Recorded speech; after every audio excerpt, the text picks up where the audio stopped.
Hi friends, welcome to Sharada channel. வாங்க மாங்காய் ரசம் செய்யலாம். இந்த மாங்காய் ரசம் சாதத்துக்கு போட்டு சாப்பிட்டா நல்லா இருக்கும், ருசியாகவும் இருக்கும். வாங்க இந்த மாங்காய் ரசத்துக்கு தேவையான பொருட்களை பார்க்கலாம்.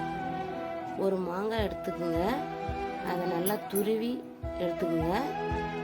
மிளகு, ஜீரகம், பூண்டு, கொத்தமல்லி 2, தக்காளி, வரமிளகா 1, கொத்தமல்லி தழை கொஞ்சம், கருவேப்பிலை தழை.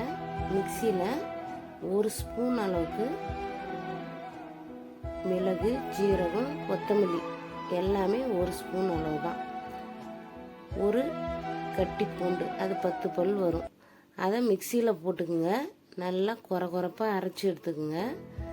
அடுப்பில் வானல் வச்சுக்கோங்க. 2 ஸ்பூன் அளவுக்கு எண்ணெய் ஊற்றிக்குங்க.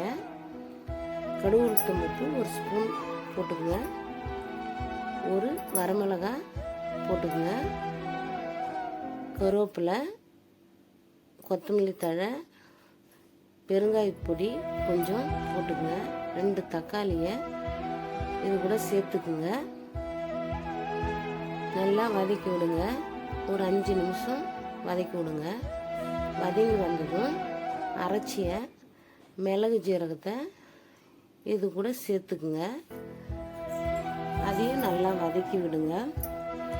1 ஸ்பூன் மஞ்சத்தூள் சேர்த்துக்குங்க. 1 ஸ்பூன் உப்பு, கொத்தமல்லி தழை, கருவேப்பிலை எல்லாத்தையும் மிக்ஸ் பண்ணி விடுங்க. துருவிய மாங்காவையும் சேர்த்துக்குங்க. அதையும் நல்லா வதக்கி விடுங்க. நல்லா வதக்கி விட்டணும். புளி இது கூட மாங்காவுக்கு நம்ம சேர்க்கக்கூடாது.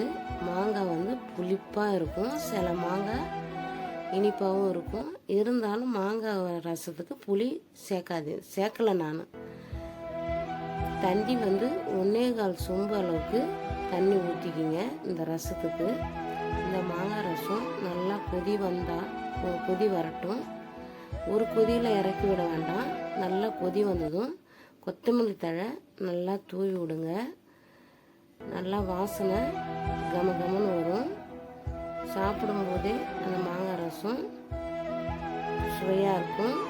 நீங்கள் செஞ்சு பாருங்கள், டேஸ்ட்டாக இருக்கும். லைக் பண்ணுங்க, ஷேர் பண்ணுங்க, கமெண்ட் பண்ணுங்க. மறக்காம நம்ம சேனலை சப்ஸ்கிரைப் பண்ணுங்க. Bye bye, love you guys.